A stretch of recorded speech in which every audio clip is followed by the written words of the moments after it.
नमस्कार, जय हिंद दोस्तों। मैं दशरथ पांडे स्वागत करता हूं आपका अपने YouTube channel boost positive education पे।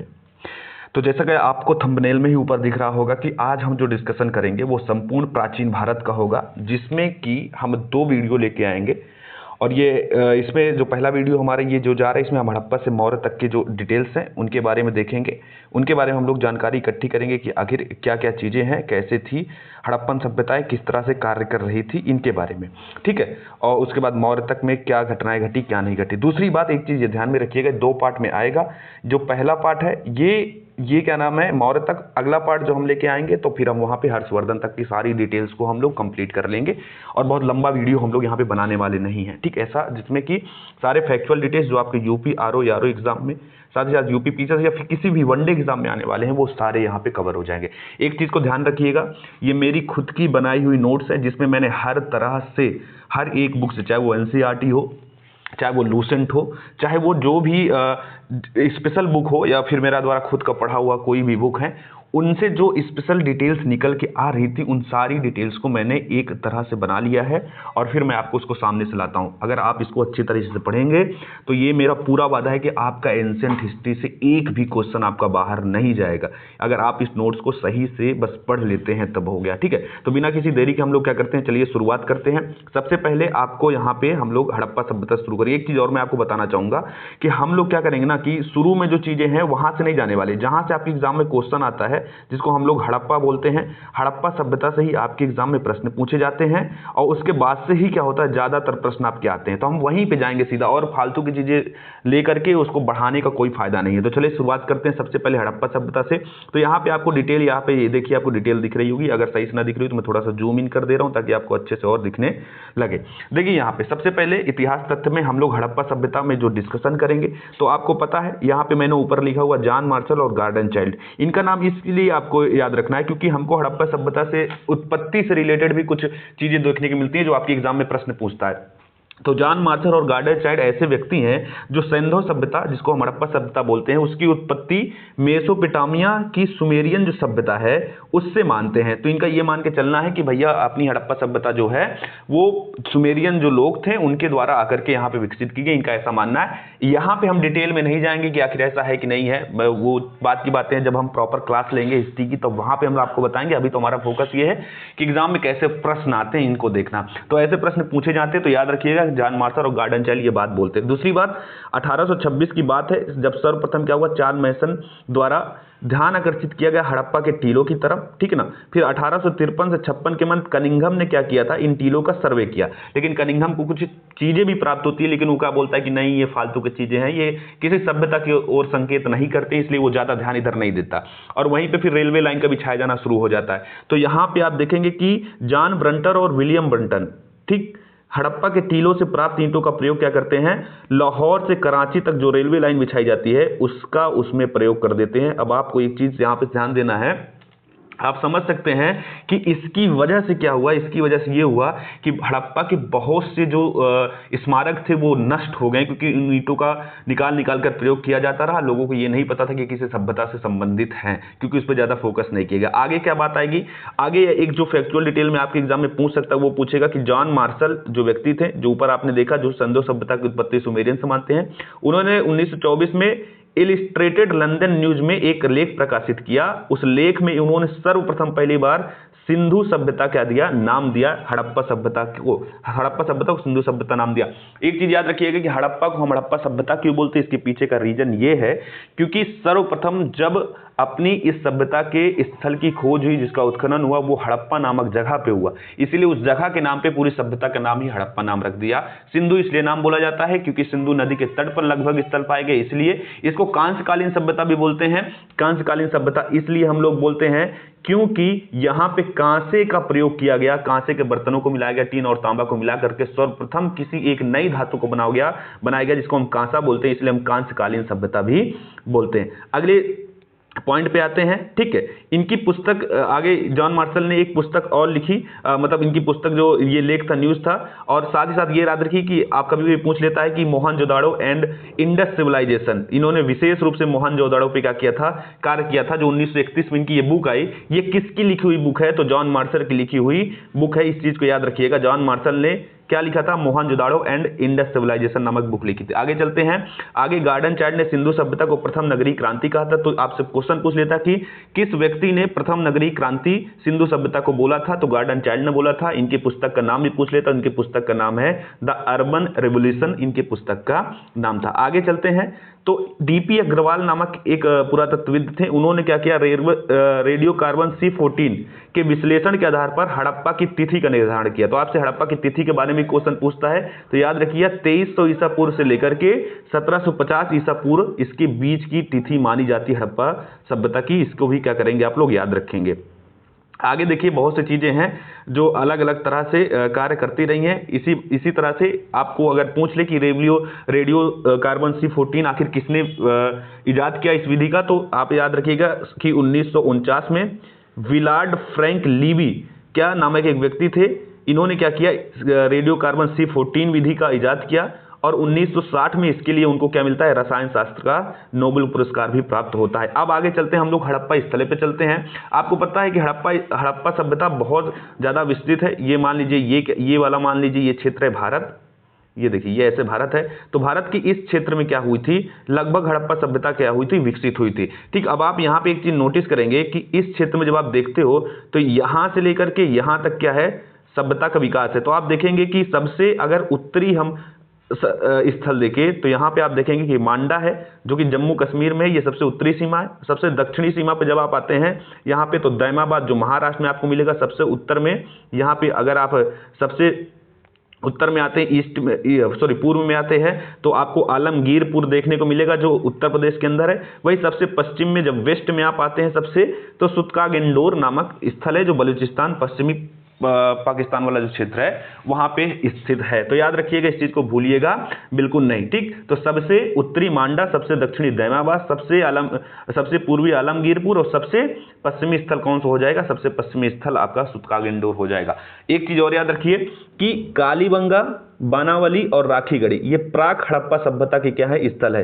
रंगपुर और रोजदी हड़प्पोत्तरकालीन स्थल हैं। ऐसे स्थल देखिए, हम ये जब डिटेल आपको पढ़ाएंगे ना तो आपको अच्छी तरह से बताएंगे कि प्राक हड़प्पा क्या होता है और हड़प्पोत्तरकालीन क्या होते हैं। तो याद रखिए कि जब हड़प्पा का विकास हुआ, जिसको हम 2300 से 1750 मानते हैं, ऐसा नहीं कि ये इसी टाइम पीरियड तक सिर्फ क्या नाम ये सभ्यता रही है।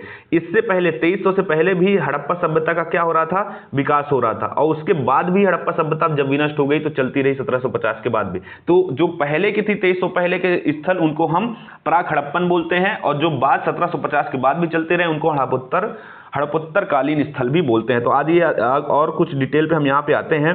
तो हड़प्पा में ईंटों का प्रयोग किया गया था, और ईंटों के साइज के बारे में, अनुपात के बारे में आपसे क्वेश्चन पूछ लेता तो अनुपात 4, 2 और 1 का अनुपात में ईंटों का प्रयोग यहाँ पे किया गया था। अगले यहाँ पे देखिए कुछ स्थल हैं, स्थलों से रिलेटेड आपके एग्जाम में प्रश्न पूछता है और आपको अच्छी तरह से पता है। तो सबसे पहले अगर हड़प्पा स्थल को देखें तो हड़प्पा स्थल को पिग्गट ने क्या बोला है कि इसे अर्ध औद्योगिक नगर कहा है।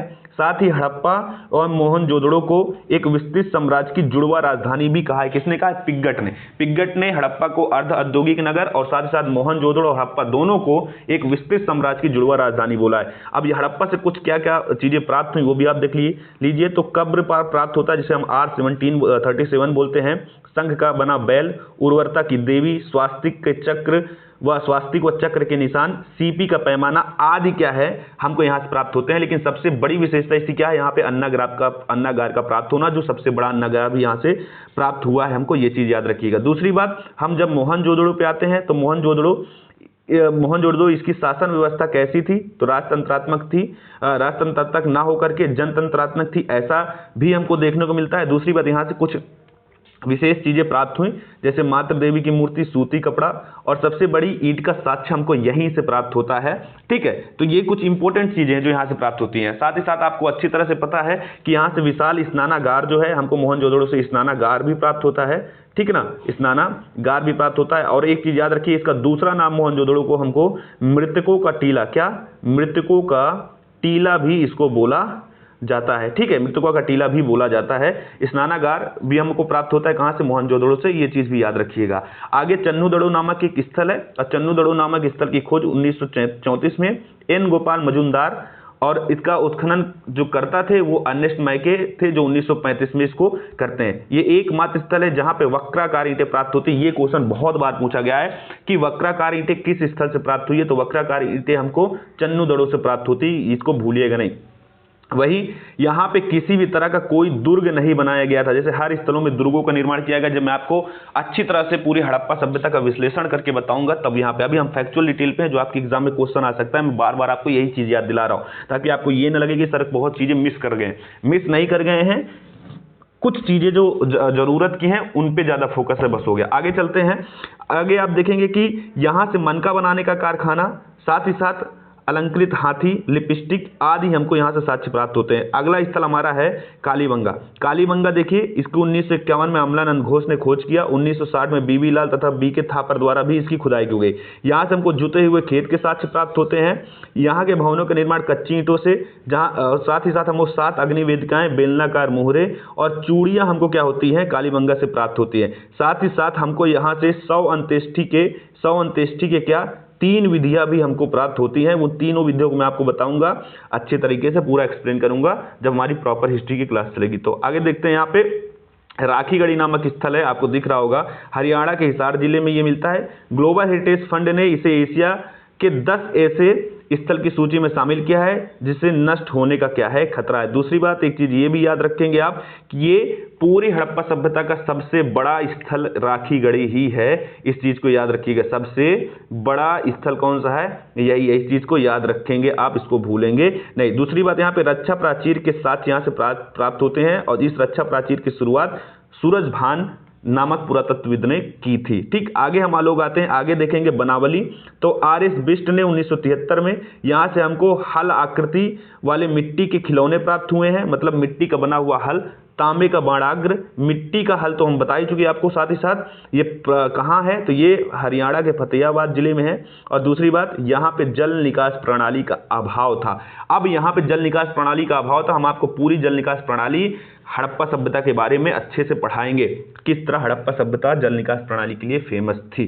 दूसरी बात, यहाँ पे देखिए धौलावीरा स्थल बहुत ही फेमस, बहुत ही इंपॉर्टेंट आपकी, ये गुजरात के कच्छ जिले में जेपी जोशी ने इसकी खोज की थी। 10 चिन्हों से बना निर्मित शिलालेख यहाँ से प्राप्त होता है। तो आपसे पूछा जाएगा प्रथम ऐसा स्थल जहाँ से हमको 10 चिन्हों से निर्मित शिलालेख मिलता है, वो धौलावीरा है। दूसरी बात, जल संरक्षण तकनीकी यहाँ पे बहुत बेहतरीन तरीके से कार्य कर रही थी। कहाँ पे कार्य कर रही थी, धौलावीरा में। यहाँ से 3 भागों में विभाजित नगर था, 3 भागों में इसको क्या किया गया था, धौलावीरा को विभाजित किया गया था। साथ ही साथ हड़प्पा एकमात्र ऐसा स्थल है जहाँ से हमको स्टेडियम मतलब खेल के मैदान के साक्ष्य प्राप्त होते हैं। ये चीजें भी याद रखिएगा। धौलावीरा का मतलब होता है सफेद कुआं, मतलब यहाँ पे जल संरक्षण यही है कि हर घरों में कुएं का निर्माण किया गया था। ये चीजें भी आप लोग याद रख सकते हैं। आगे हम लोग चलते हैं अगले इधर।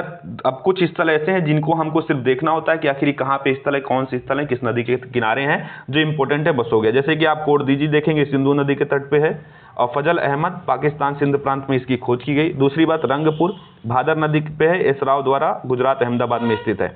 रोपड़ सतलज नदी यगदस शर्मा पंजाब। आलमगीरपुर हिंडन नदी के तट पर यगदस शर्मा द्वारा मेरठ में है। सुतकागिंडोर दास की नदी के तट पर आर.एल. स्टाइल इसकी खोज करता है।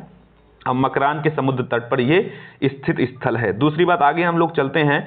यहाँ पे जब हम देखते हैं हड़प्पा स्थल में तो कुछ चीजें आपको मिलेगी कि यहाँ पे श्रमिकों के बारे में कुछ अध्ययन किया गया। अध्ययन करने के बाद व्हीलर ने क्या पाया कि यहाँ पे दास प्रथा नहीं थी, ऐसा क्या करता है, बताता है। तो हड़प्पा सभ्यता में दास प्रथा थी या नहीं थी, तो देखिए दास प्रथा तो थी, लेकिन व्हीलर के अनुसार थी या नहीं थी, तो ये भी याद रखिएगा कि व्हीलर ये कहते हैं कि दास प्रथा नहीं थी। किसने ये बोला था कि हड़प्पा सभ्यता में दास प्रथा नहीं थी, तो व्हीलर ने ऐसा चीज बोलते हैं। ठीक है, साथ ही साथ ये व्हीलर का ही ये मत था कि धर्म की क्या है धर्म की महत्ता यहाँ पे थी, ये चीज व्हीलर मान के चलते हैं। ठीक, ये चीज याद रखिएगा, इसको बिल्कुल भी भूलिएगा नहीं आप लोग।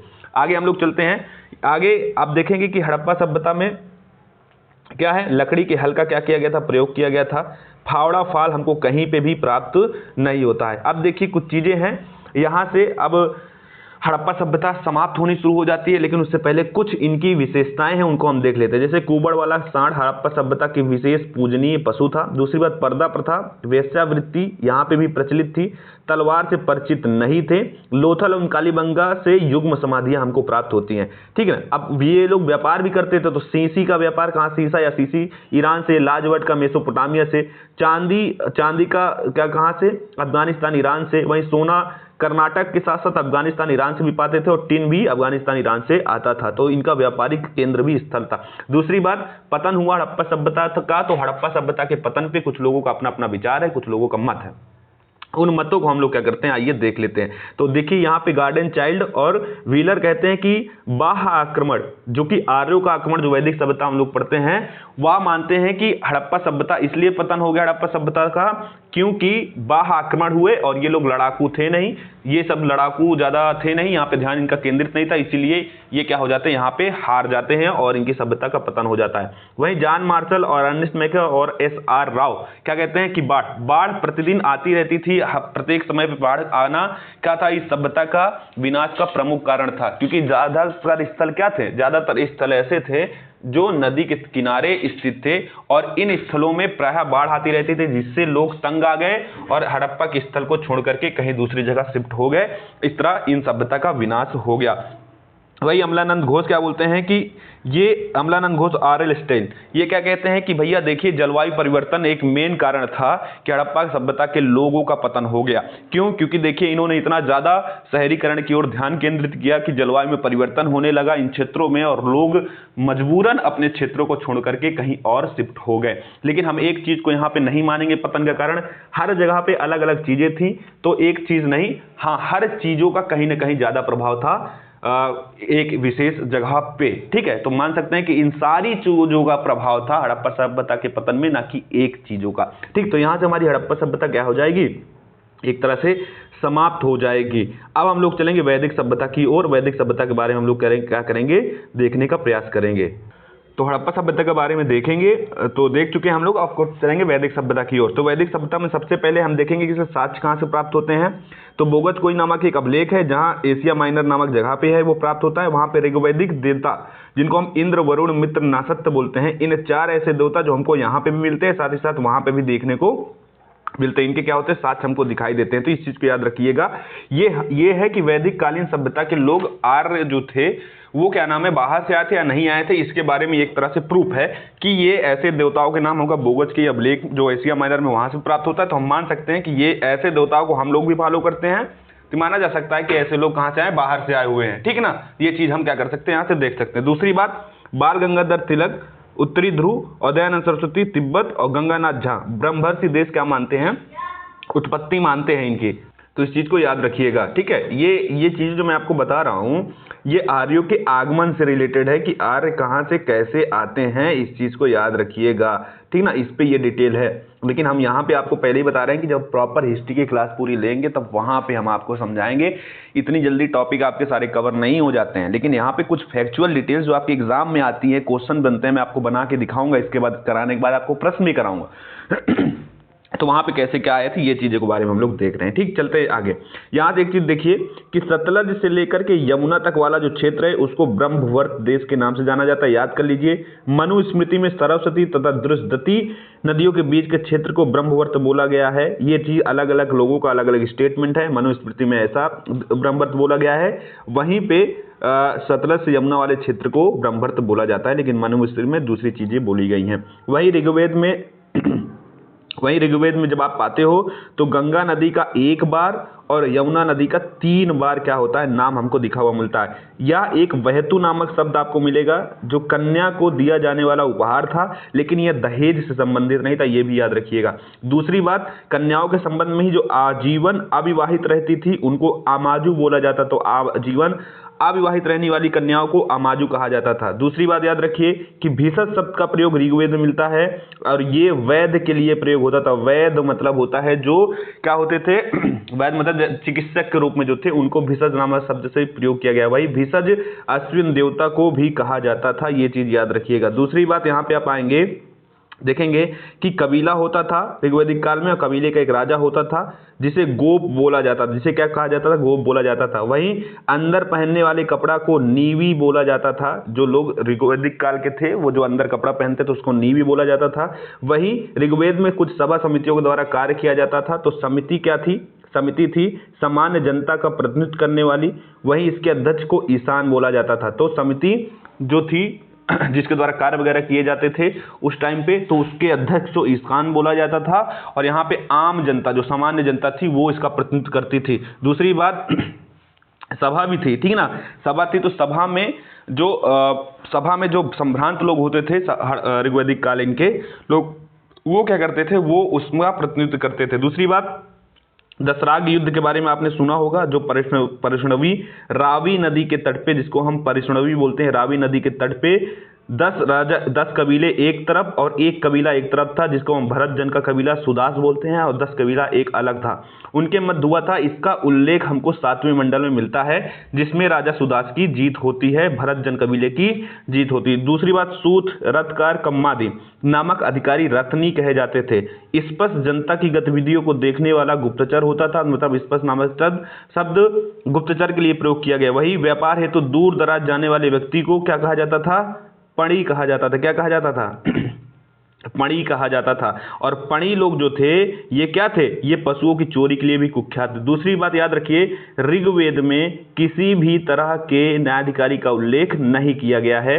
तो यहाँ पे आपको चीजें याद रखनी है। दूसरी बात देखिए, चौथा मंडल ऋग्वेद का है।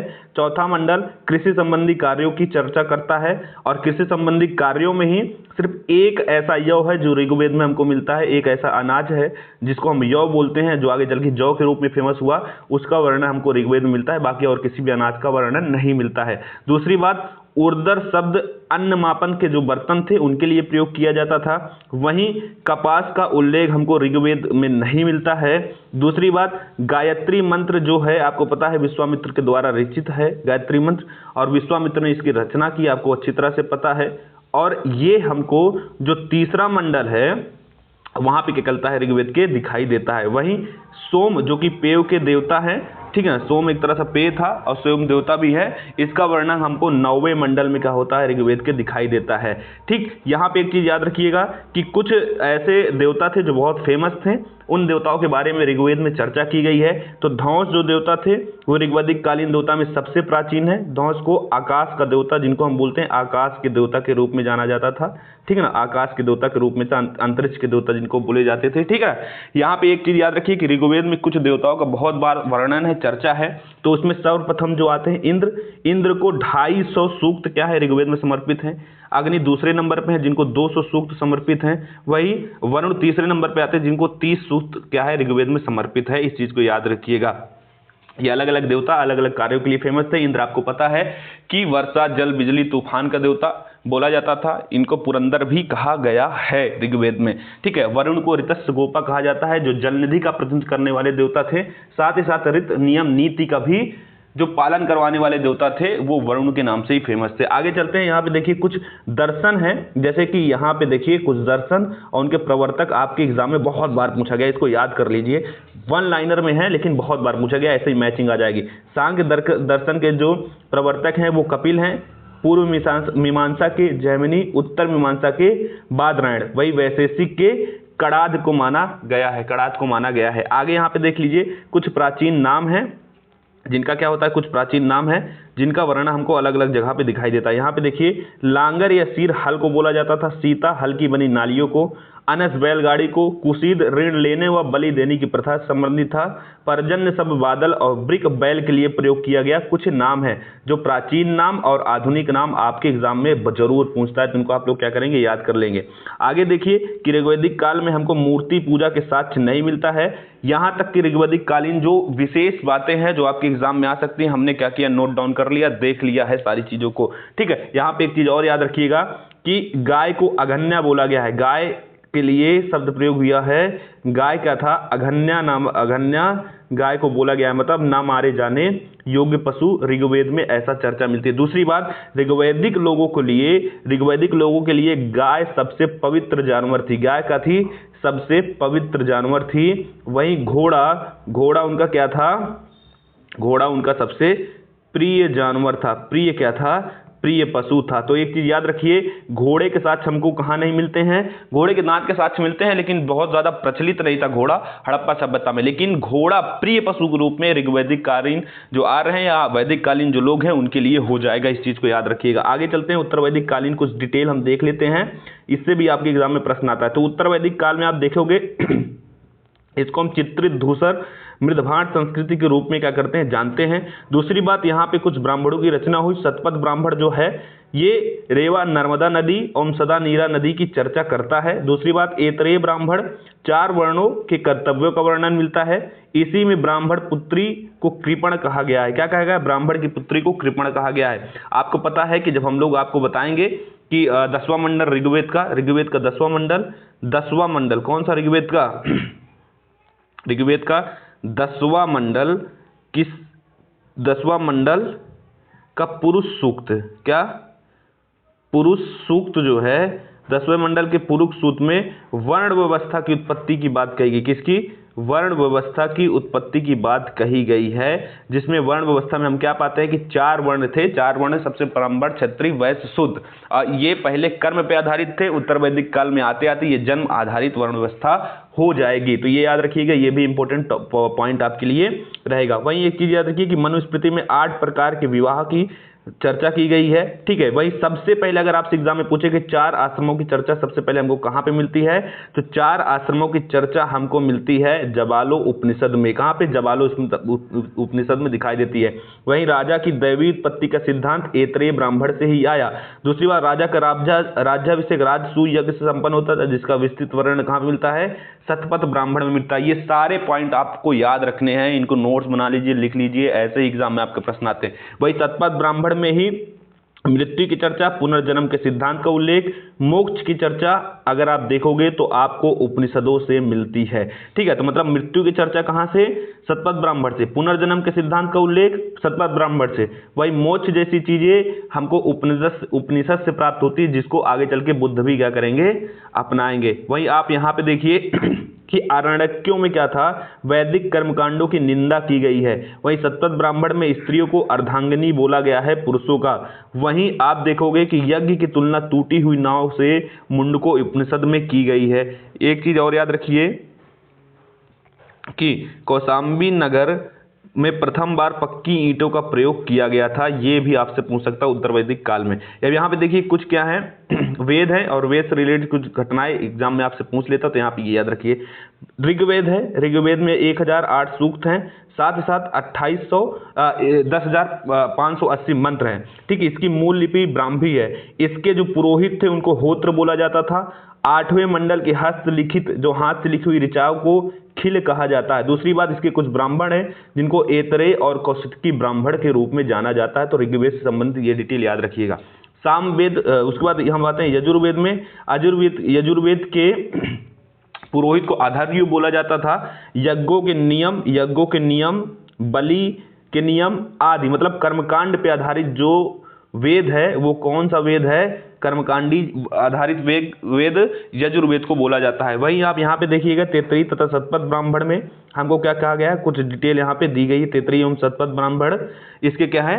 2 ब्राह्मण हैं जिनके बारे में हम ऊपर डिटेल में कुछ चीजें देख चुके हैं। आगे हम लोग क्या चलते हैं? सामवेद के जो पुरोहित को उसको उदात्र बोला जाता था। यह भारतीय संगीत का जनक भी माना जाता है। 25 ब्राह्मण और 60 इसके क्या है? ब्राह्मण है। ब्राह्मणों से क्वेश्चन पूछ लेता है कौन किसका ब्राह्मण है, तो ये मैच द फॉलोइंग आपको रखनी ही याद, बिल्कुल भी भूलना नहीं है। दूसरी बात, अथर्ववेद इसके अथर्वा ऋषि या अंगिरस के द्वारा का इसको रचना की गई मानी जाती है। इसमें कन्याओं के जन्म की निंदा की गई है।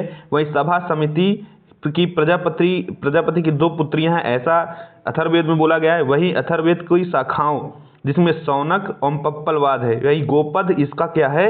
ब्राह्मण है। ये चीज को याद रखिएगा, ये पूरा बहुत इंपॉर्टेंट है, अथर्ववेद से बहुत बार प्रश्न पूछा गया है, इसको बिल्कुल भी आपको मिस नहीं करना है। ठीक है, अब आगे चलते हैं। आगे देखिए कुछ वेदांग है। ठीक है, कुछ वेदांग है, वेदांगों के बारे में देख लीजिए। ठीक है। यहाँ पे कुछ एक चीज याद रखिए, देखिए मनुस्मृति की जो रचना की गई वो शुंग काल में की गई, साथ ही साथ नारद स्मृति की जो रचना हमको मिलती है वो कहाँ पे मिलती है, गुप्त काल में मिलती है। देखिए ये वेदांग है, 6 वेदांग हैं। 6 वेदांग में आपको पता शिक्षा, कल्प, कल्प मतलब होता है कर्मकांड की जो विधियां हैं, और निरुक्त जो शब्दों की उत्पत्ति से संबंधित चीजें हैं, और व्याकरण तथा छंद, ठीक, और ज्योतिष, ये 6 हैं जिसको हम वेदांग बोलते थे। शिक्षा, कल्प, निरुक्त, व्याकरण, छंद, ज्योतिष, इनको आपको अच्छी तरह से याद कर लेना है, क्वेश्चन आपके एग्जाम में आते हैं। यहीं पे 18 पुराण हमको देखने को मिलते हैं। 18 पुराणों में 3 पुराण बहुत इंपॉर्टेंट है क्योंकि यहाँ से क्वेश्चन बनता है। 18 पुराण है टोटल, जिसमें विष्णु, मत्स्य और वायु, इसलिए क्योंकि यहाँ पे कुछ वंशों के बारे में चर्चा है। तो वायु पुराण में गुप्त वंश, वही विष्णु पुराण में मौर्य वंश, और मत्स्य पुराण में आंध्र सातवाहन वंश की चर्चाएं हमको देखने को मिलती है। वही चीज आप यहाँ पे ये देखेंगे यहाँ पे ये चीज देखेंगे कि पुराणों के रचयिता हम लोमहर्ष को मानते हैं। किसको? पुराणों के जो रचयिता हैं लोमहर्ष माने जाते हैं, और उनके पुत्र उग्रश्रवस हैं, ये दोनों क्या माने जाते हैं, इसके रचयिता माने जाते हैं। देखिए यहाँ से हमारी लगभग चीजें क्या हो गई, कंप्लीट हो गई हैं, जो हमने हड़प्पा और वैदिक कालीन सभ्यताओं के बारे में चीजें देख ली हैं। देखिए अब आगे हम चलेंगे कुछ इंपॉर्टेंट चीजों पे, जहां पे हम कुछ साहित्यिक घटनाओं के बारे में देखेंगे, और साहित्यिक घटनाएं कैसी होगी जिसमें हम बौद्ध साहित्य, जैन साहित्य, इनके बारे में देखेंगे, क्योंकि यहाँ से एग्जाम में आपके प्रश्न हमेशा पूछा जाता रहा है। तो बौद्ध साहित्य पे जब आप चलते हो तो बौद्ध साहित्य में सबसे पहले आपको क्या मिलता है, त्रिपिटक के बारे में जानकारी इकट्ठी करनी पड़ती है। त्रिपिटक क्या था? तो बौद्ध साहित्य से संबंधित था, जिनमें विनय, सुत्त, अभिधम्म पिटक हमको मिलता है। विनय पिटक की रचना उपाली ने की थी, वही सुत्त पिटक की रचना किसने की थी? आनंद ने की थी। एक चीज ये भी याद रखिएगा कि बौद्ध साहित्य सब पाली भाषा में लिखे गए हैं, ठीक है ना। विनय पिटक संघ संबंधी नियमों की बात करता है, सुत्त पिटक धार्मिक सिद्धांतों तथा धर्मोपदेश देता है, वही अभिधम्म पिटक दार्शनिक सिद्धांतों का संग्रह है। इस चीज को याद रखिएगा। अभिधम्म पिटक की रचना तीसरी समिति में हुई थी, तीसरी बौद्ध संगीति जो अशोक ने बुलाई थी उसमें हुई थी। इसकी रचना मोगलीपुत्र तिस्स ने की थी, याद रखिएगा, बिल्कुल भी भूलिएगा नहीं। अब थोड़ा सा बौद्ध धर्म के बारे में हम लोग देख लेते हैं लेकिन उसके पहले जो हम सुत्त पिटक करते हैं देखे हैं, उस सुत्त पिटक का थोड़ा सा डिटेल देख लीजिए। यहाँ पे देखिए ये सुत्त पिटक के डिटेल है। सुत्त पिटक को 5 भागों में अलग से विभाजित किया गया है, जिसको हम मध्यम, संयुक्त, अंगुत्तर, खुद्दक और दिग्घ निकाय के रूप में जानते हैं। जहां पे संयुक्त निकाय जो है उसमें अष्टांगिक मार्ग की चर्चा की गई है, अंगुत्तर निकाय में 16 महाजनपदों की चर्चा की गई है, ये बहुत इंपॉर्टेंट हो जाएगा। वहीं खुद्दक निकाय में बुद्ध के पूर्व जन्म की जो कथाएं हैं उनके बारे में उल्लेख किया गया है। वहीं खुद्दक निकाय में थेर गाथा और थेरी गाथा जैसी चीजों का सम्मेलन मिलता है। जो थेर गाथा था वो भिक्षुओं के द्वारा गाए जाने वाला गीत था, वही थेरी गाथा भिक्षुणियों के द्वारा गाए जाने वाला क्या था, एक तरह से गीत था। तो इसको भी याद रखिएगा, ठीक, ये चीज याद रखिएगा। एक चीज और यहाँ पे देखिए आपको कि उपनिषद भी वेदांत की श्रेणी में आते हैं, और उपनिषद में बहुत सी चीजें हैं, लेकिन आप उतना ना याद रखिए, बहुत ज्यादा आपके एग्जाम में पूछेगा नहीं, ठीक। अब यहाँ पे आते हैं हम बौद्ध धर्म से संबंधित चीजों को थोड़ा सा देख लेते हैं। बौद्ध धर्म में आप देखोगे कि बौद्ध धर्म में गौतम बुद्ध सबसे मेन होंगे, फोकस एरिया हमारा गौतम बुद्ध होंगे, जो उनके बारे में हमको पढ़ना होता है सारी चीजें। इनके प्रथम शिक्षक गौतम बुद्ध के कौन थे? आलार कलाम, जो सांख्य दर्शन संबंधित थे। दूसरे शिक्षक रुद्रक रामपुत्र, जो योग दर्शन संबंधित थे। वही निरंजरा नदी जो है, फाल्गु जिसको बोला जाता है, कि नदी किनारे पर पीपल वृक्ष के नीचे इनको ज्ञान की प्राप्ति हुई, जिसको हम बोध गया के नाम से जानते हैं। उपदेश उन्होंने अपना पाली भाषा में दिया। कुशीनारा देवरिया में इनका महापरिनिर्वाण हो जाता है 483 में। देखिए बहुत ही फैक्ट डिटेल पर हम लोग चलेंगे जो आपके एग्जाम में पूछता है। अब बुद्ध के से रिलेटेड कुछ चीजें आपसे यहाँ पे पूछता है कि जन्म कहाँ पे, तो जन्म का जो इनका मतलब कुछ सिंबल है, तो उन सिंबलों से इनका देख करके देखा जाता है। तो देखिए सिंबल क्या है इनका, तो जन्म कमल या सांड से संबंधित है, ज्ञान पीपल का वृक्ष, मृत्यु स्तूप से, और निर्वाण पद चिन्ह से संबंधित है, ठीक ना। आपको अच्छी तरह से पता है कि बुद्ध का जन्म कपिल वस्तु में हुआ था, लुम्बिनी नामक वन है, वहीं पे कपिल वस्तु नामक जगह पे हुआ था। दूसरी बात, प्रथम उपदेश ये अपना सारनाथ में देते हैं, जिसको हम धम्मचक्र परिवर्तन के नाम से जानते हैं। धम्मचक्र परिवर्तन के नाम से जानते हैं। इनका प्रथम उपदेश कहाँ पे था? सारनाथ में था। साथ ही बोध गया में इनको क्या होती है? ज्ञान की प्राप्ति होती है। इस चीज को याद रखेंगे, इसको बिल्कुल भी भूलेंगे नहीं। अब बुद्ध पुनर्जन्म को मानते थे या नहीं मानते थे, ऐसा एग्जाम में पूछ लेता तो याद रखिए बुद्ध पुनर्जन्म को मानने वाले व्यक्ति थे और इनका यह मानना था कि विश्व दुखों से भरा हुआ है, ठीक है, और दुखों से भरा हुआ है, लोग फालतू परेशान है, लोग इच्छाएं रखते हैं, फिर दुख से ग्रसित हो जाते हैं। तो ऐसा कोई बुद्ध का ये उपदेश नहीं था, ये इन्होंने उपनिषद से क्या किया था, लिया हुआ। तो उपनिषद में ये बातें पहले ही बोली जा चुकी थी। अब कुछ संगीतियां हैं जो बुद्ध कालीन घटित हुई थी। तो प्रथम संगीति देखिए 483 में होती है, राजगृह में हुई थी, महाकश्यप इसके अध्यक्ष से, अजातशत्रु क्या था, शासक था। दूसरी बौद्ध संगीति 383 में वैशाली में हुई, साबाकामी इसके अध्यक्ष थे और राजा उस टाइम पे कौन था, कालाशोक था। तीसरी बौद्ध संगीति यहाँ पे मेंशन नहीं, लेकिन आप लिख लीजिए कि 249 में हुई थी, ठीक है, 247 से 49 के मध्य माना जाता है। अशोक उस समय राजा था, ठीक है ना, और मोगली पुत्र तिस्य क्या थे, उस संगीति के अध्यक्ष थे। हुई कहाँ थी, तो वो हुई थी राजगृह में, ठीक, सॉरी पाटलिपुत्र में। कहाँ हुई थी, पाटलिपुत्र में तीसरी बौद्ध संगीति हुई थी। कहाँ, पाटलिपुत्र में हुई थी, ठीक है, इस चीज को याद रखिए, इस चीज को भूलिएगा नहीं। उसके बाद चौथी बौद्ध संगीति जो होती है वो कुंडलवन जम्मू कश्मीर में, इस समय अध्यक्ष वसुमित्र और उपाध्यक्ष अश्वघोष थे, और उस समय शासक जिसने ये कंडक्ट करवाई वो था कनिष्क, याद रखिएगा, ठीक। ये चीज यहाँ पे ये देखिए आपको एक डिटेल दिख रही होगी, ये डिटेल जो नोट करके मैंने लिखा है कि सर्वाधिक बुद्ध मूर्तियों का निर्माण गांधार शैली में किया गया। ये इसलिए देखिए आपका एग्जाम यूपी आरओ संबंधित है, यूपी पीसीएस है, और वनडे एग्जाम में अगर आप जाएंगे तो यहाँ पे बहुत डीप में जाकर भी आपसे एग्जाम में क्वेश्चन पूछ सकता है, ठीक। तो याद रखिएगा। आगे हम लोग चलते हैं बुद्ध की कुछ चीजें हैं जिनको आप देख लेंगे, ठीक है। देखिए यहाँ पे देखिए कि बुद्ध ने क्या किया था, बुद्ध ने तपस्वी और भल्लिक नामक दो शूद्र थे जिनको सर्वप्रथम क्या बनाया था, अपना अनुयायी बनाया था। भाई वेणुवन विहार दान में बिंबिसार ने बुद्ध को राजगृह पहुंचने पर दिया था। घोषिताराम विहार क्या किया गया था, उदाइन ने, घोषिताराम विहार उदाइन ने कौशाम्बी के जो शासक था पिंडोला भरद्वाज भिक्षु के प्रभाव में आकर दान दिया था। ये चीज याद रखिएगा। बुद्ध 20वें वर्ष ज्ञान प्राप्ति के बाद श्रावस्ती पहुंचे तथा अंगुलीमाल जो इनका डाकू था उसको अपना क्या किया था, शिष्य बनाया था। ये कहानी भी बहुत फेमस है, आपको अच्छी तरह से पता है, ठीक है। अब देखिए प्रत्युत समुत्पाद इनका एक क्या है, एक तरह से नियम आगे चल के आया। ये क्या बोलता है, एक वस्तु के विनाश के बाद दूसरों की उत्पत्ति होती है। प्रत्येक घटना के पीछे कार्य करण का सिद्धांत क्या है, प्रत्युत समुत्पाद से संबंधित है। मतलब एक वस्तु का विनाश होगा तभी दूसरी चीजें क्या आएंगी या नई चीजें आएंगी। इसी तरह इनका ये भी मानना है प्रत्युत समुत्पाद वाले का कि कोई भी चीज अगर हो रही तो उसके पीछे का कोई ना कोई कार्य है और उस कार्य के कारण कोई ना कोई चीजें उत्पन्न होती है, कोई कारण है तभी कोई चीजें हो रही है। दूसरी बात वज्रयान की उत्पत्ति जो बौद्ध संबंधित है कि बौद्ध धर्म में नियमों के परिवर्तन से ही आगे चल के आया। ये बहुत इंपॉर्टेंट नहीं, लेकिन थोड़ा बहुत आप लोग क्या करते हैं याद रख सकते हैं। दूसरी बात यहाँ पे एक डिटेल है जो बहुत बार पूछा गया है कि बंगाल के शैव शासक शशांक जो था उसने बोध गया के बोधि वृक्ष को क्या किया था, कटवा दिया था। तो आपसे प्रश्न पूछेगा कि किसने, कौन सा शैव शासक था जिसने बोध गया के बोधि वृक्ष को कटवा दिया था, तो इस चीज को याद रखिएगा, ठीक। ये हिंदू धर्म से संबंधित है। कुछ चीजें आपके एग्जाम में जो मैचिंग द फॉलोइंग में आ जाता है तो इसको देख लीजिए। यहाँ पे इसको अच्छे से आप लोग नोट्स भी बना सकते हैं, वीडियो को पॉज करके देख लीजिए कि वैष्णव संप्रदाय विशिष्ट द्वैतवाद इसके जो प्रवर्तक हैं आचार्य रामानुजाचार्य माने जाते हैं 12वीं सदी में। फिर ब्रह्म संप्रदाय माध्वाचार्य द्वारा द्वैतवाद को इन्होंने प्रतिपादन किया 13वीं शताब्दी में। सनक संप्रदाय जो था, निम्बकाचार्य जो थे 13वीं शताब्दी में द्वैत मत का ये प्रवर्तक माने जाते हैं। वही रुद्र संप्रदाय शुद्धाद्वैतवाद जो प्रवर्तक हैं वल्लभाचार्य और 15 से 16वीं शताब्दी के बीच की बात है। यहीं पे आप देखोगे कि शंकराचार्य का जन्म 786 में हुआ था, मृत्यु 820 में। इन्होंने अद्वैतवाद की संकल्पना लाई और 4 मठों की एक करते स्थापना करते हैं। 4 मठ कौन से, गोवर्धन मठ,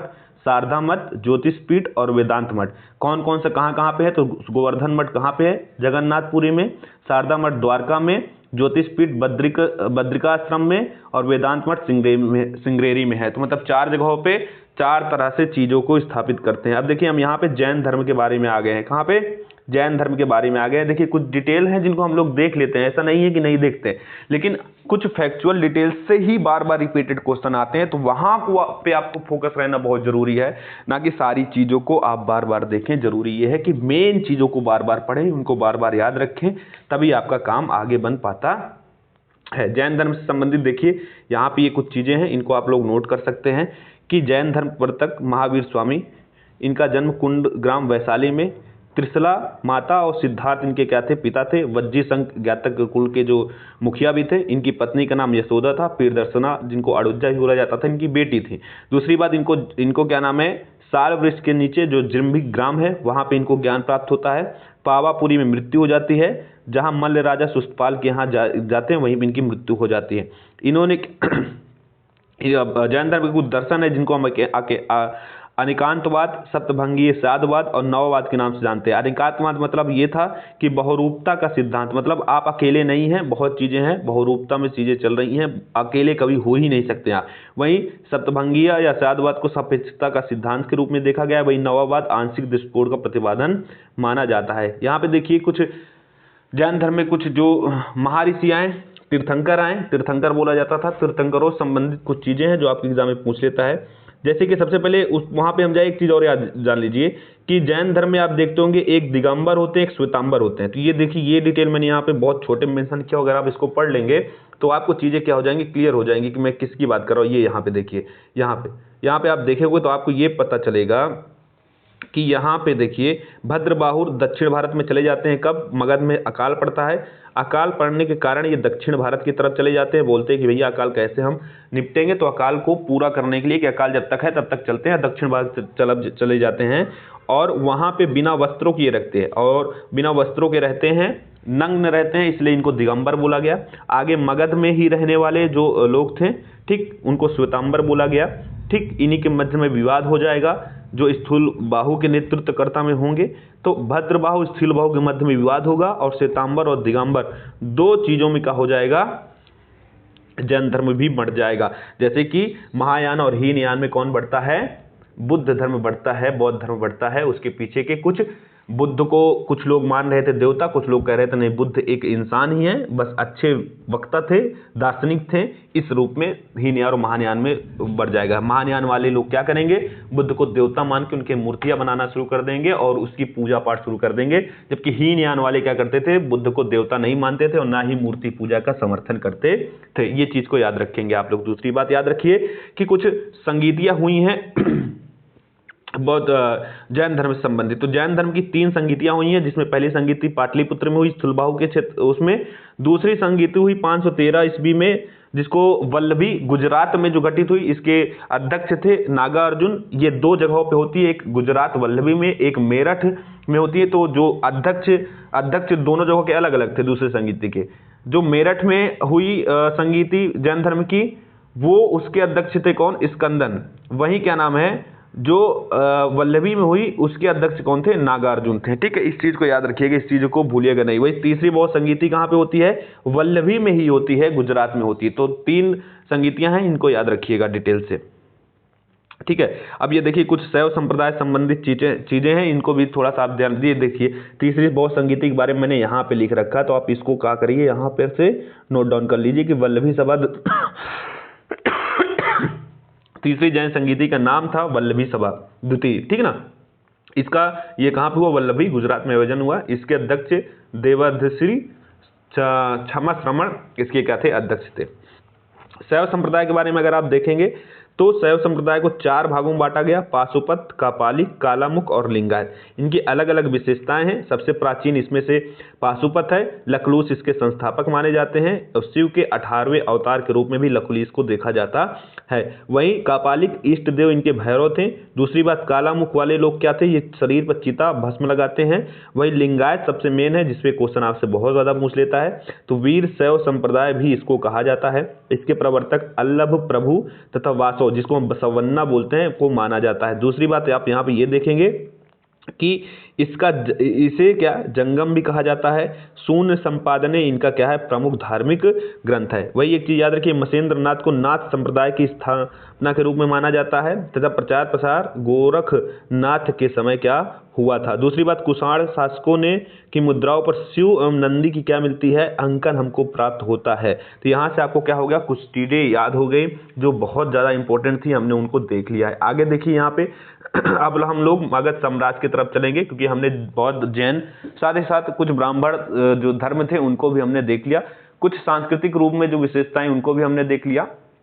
अब हम लोग चलेंगे जो फैक्चुअल डिटेल पे चीजें आने वाली हैं वो मगध संप्रदाय के बारे में होगी, ठीक है, मगध साम्राज्य के बारे में होगी। तो बुद्ध के पूर्व बृहदत्त क्या माने जाते थे और जरासंध मगध के प्रतिष्ठित राजा के रूप में थे। आगे हर्यक वंश की स्थापना होगी जो 544 लेकर के 412 तक चला गया, जिसके संस्थापक बिंबिसार माने जाते हैं और जिसने अपनी राजधानी ग्रीवब्रज बनाई थी। अब देखिए यहाँ पे हम स्पेशल रूप में सबसे पहले बिंबिसार को देखेंगे जो 544 से लेकर के 492 तक बैठता है। ये श्रेणिक जैन साहित्य में इसका नाम मिलता है। दूसरी बात, इसने 3 विवाह किया, एक महाकोसला से, एक चेलना से, एक क्षेमा से। महाकोसला जो थी वो प्रसेनजीत की बहन थी, काशी में दहेज में प्राप्त करता है ये। इसकी पुत्री वाजिरा का विवाह आगे अजातशत्रु से होगा, वो जबरदस्ती में करता है क्योंकि युद्ध में हरा देता है प्रसेनजीत को, तो फिर विवाह करता है, ठीक है। क्षेमा लिच्छवी राजकुमारी वैशाली की थी, अजातशत्रु का जन्म इन्हीं से हुआ था। दूसरी बात चेलना से हुआ था। दूसरी बात, क्षेमा मद्रास पंजाब के मद्र कुल की क्या थी, कन्या थी। यहाँ पे एक डिटेल ये वाली याद रखिए, ये डिटेल बहुत इंपॉर्टेंट है कि अवंती नरेश चंड प्रद्योत के इलाज के लिए जीवक नामक वैद्य को बिंबिसार ने क्या किया था, भेजा था। अपना संबंध भी इसने यहाँ से स्थापित कर लिया था। दूसरी बात, अजातशत्रु क्या है, 492 से 460 तक पुणिक उपनाम से बैठता है, जैन मतानुयायी था। साथ ही साथ लिच्छुए पर क्या किया, ये विजय प्राप्त की, अपने मामा के घर पे आक्रमण कर दिया। इसके लिए इसने वत्सकार नामक एक गुप्तचर से क्या ली थी, सहायता ली थी। और यहाँ पे युद्ध में इसने 2 नए औजारों जिसको रथमुसल और महाशिलाकंटक का प्रयोग किया गया। हम बाहुबली मूवी में भी देखते हैं कि जब गद्दी के लिए युद्ध होता है तो बोला जाता है कि जो अच्छा प्रदर्शन करेगा उसी को गद्दी प्राप्त होगी। तो देखिए ये जो उसको प्राप्त होता है उसका नाम क्या था, नाम ही मुझे नहीं याद आ रहा है। बाहुबली का जो प्रतिद्वंदी था उसको प्राप्त होता है भल्लाल दो। उसको जो देखिए वो चढ़ करके घोड़े में चढ़ता है ना, तो काटते हुए एक मशीन चलती है, उसको बोला जाता था रथमुसल। वही जिससे पत्थर फंसा करके फेंक रहा था बाहुबली, उसे महाशिलाकंटक के नाम से जाना जाता था, जो विशेष रूप से किलों को तोड़ने में काम आता था। आगे आप देखेंगे उदयन जो बैठता है गद्दी पे 460 से 444 तक। पाटलिपुत्र की स्थापना इसने की कुसुमपुरा नाम से, और बाद में इसको राजधानी भी क्या किया, बनाया। इसका अंतिम शासक उदयन था। मतलब ये हर्यक वंश का अंतिम शासक उदयन का पुत्र जो था नागदशक, ठीक है। और शिशुनाग इसको मार करके क्या करता है, गद्दी प्राप्त करता है और शिशुनाग वंश की स्थापना करता है। एक चीज यह याद रखिएगा कि हर्यक वंश को क्या बोला जाता है, पितृहंता वंश के नाम से जाना जाता है। हर्यक वंश को पितृहंता वंश के नाम से जाना जाता है। इस चीज को आप लोग क्या करेंगे, याद रखेंगे। इस चीज को आप लोग क्या करेंगे, भूलेंगे नहीं। अब आगे चलते हैं, आगे हम लोग कुछ डिटेल देखेंगे शिशुनाग वंश के बारे में, शिशुनाग वंश के बारे में। और यहीं से देखिए बस इतना है, इसके बाद हमारे टॉपिक खत्म हो गया है, ज्यादा नहीं है, ठीक है ना, ज्यादा नहीं है। शिशुनाग वंश की स्थापना 412 से 344 तक रहेगी। इसके संस्थापक कर्ता कौन है, शिशुनाग, जो 412 से 394 तक रहता है। इसने राजधानी वैशाली को बनाया। आगे इसका पुत्र काला अशोक आएगा, जिसे काकवण पुराणों में बोला गया है। साथ ही साथ इसने पाटलिपुत्र को पुनः राजधानी बनाया, ठीक। और हर्षचरित के अनुसार महापद्मनंद ने इसे चाकू मार के क्या कर दी थी, इसकी हत्या कर दी थी, ऐसा माना जाता है, ठीक है। ऐसा क्या माना जाता है, ऐसा माना जाता है। परंतु अगर हम ये चीज देखें, महाबोधि इसके बारे में दूसरी डिटेल देता है, बोलता है कि इसके 10 पुत्र थे जो 22 वर्षों तक क्या करते हैं, शासन करते हैं। आगे देखेंगे शिशुनाग वंश बहुत लंबा पीरियड तो नहीं चलता, लेकिन जितना भी चला ठीक चला। और उसके बाद नंद वंश आएगा। नंद वंश के बारे में कुछ डिटेल आप याद रखिए। इसके संस्थापक माना जाता है महापद्मनंद। इसे सर्व क्षत्रांतक मतलब क्षत्रियों का विनाश करने वाला, भार्गव मतलब दूसरा परशुराम, इसने खुद को घोषित किया। इसने एकराट की उपाधि भी धारण की। इसके 8 पुत्र थे। कितने, इसके 8 पुत्र थे। 8 पुत्रों में से धनानंद इसी का एक पुत्र था, जो गद्दी पे क्या करता है, बैठता है। लेकिन एक चीज ये याद रखिएगा कि ये जो नंद वंश है, नंद वंश एक शूद्र वंश है। क्या है, नंद वंश एक शूद्र वंश है। तो इससे एक तरह से ये भी पता चलता है कि शूद्रों का भी वंश था, ठीक है। ये चीज याद रखिएगा। धनानंद गद्दी पे बैठेगा। 326 में इसके समय क्या हुआ था, सिकंदर ने आक्रमण किया था। यूनानी लेखकों ने इसे क्या बोला, अग्रमीज बोला है। वहीं 322 में हत्या करके चंद्रगुप्त ने क्या किया, मौर्य वंश की स्थापना की। बहुत ही खराब शासक था धनानंद, बहुत ही खराब शासक था धनानंद। चाणक्य जब यहाँ पे आता है तो उसको जबरदस्ती भगा देता है, सिकंदर की ही डिटेल लेके आता है। फिर आगे कसम जो वो खाता है, तो जैसा भी हो वो करके क्या करता है समाप्त करने का प्रयत्न करता है धनानंद को। और वहां पे एक बेहतरीन शासक मौर्य वंश आएगा, जिसके बारे में आगे डिटेल लेंगे। देखिए आप ये मत सोचिए कि सर बहुत स्पीड में पढ़ाए हैं। हाँ बिल्कुल स्पीड में पढ़ाए हैं, क्योंकि हमको कुछ फैक्चुअल डिटेल्स ही देखनी है और उन फैक्चुअल डिटेल्स पे हमको फोकस रहना है। तो आपकी जितनी भी डिटेल्स देखिए इतनी नोट्स में आ गई, अगर आप इसको लिख लेंगे, याद कर लेंगे, तो मेरा विश्वास मानिए इससे बाहर कहीं पे भी आपके एग्जाम में नहीं जाएगा। अब आगे हम लोग क्या करेंगे कि मौर्य वंश से क्या संबंधित जो चीज़ें हैं उनको देख लेंगे, मौर्य वंश से जुड़े हुए जो चीज़ें हैं उनको देखेंगे। और आपको बस एक काम ये करना है कि आपको टॉपिक अच्छे से कवर करते रहना है, क्योंकि अगर आप टॉपिक छोड़ेंगे, पढ़ेंगे नहीं, तो फिर दिक्कत हो जाएगी। रिवीजन की ये क्लासेज हैं, क्या है ये रिवीजन क्लासेज हैं, ना कि प्रॉपर क्लासेज हैं। प्रॉपर तो हम आपको हिस्ट्री अच्छे से पढ़ाएंगे ही जब पूरा हम लोग वीडियो डालेंगे। अभी ये क्या है आपके एग्जाम के लिए एक तरह से एग्जाम ओरिएंटेड कुछ फैक्चुअल डिटेल्स आपको मिल जाए, नोट्स में प्रॉपर बस हो गया वही है, ठीक है। तो इतना ही रखते हैं, फिर आपकी हमारी मुलाकात हो गई। तब तक के लिए आप जुड़े रहिए बूस्ट पॉजिटिव एजुकेशन से और चैनल को हमारे सब्सक्राइब शेयर जरूर कर दीजिएगा ताकि और लोग भी हमसे जुड़ सके। जय हिंद, नमस्कार।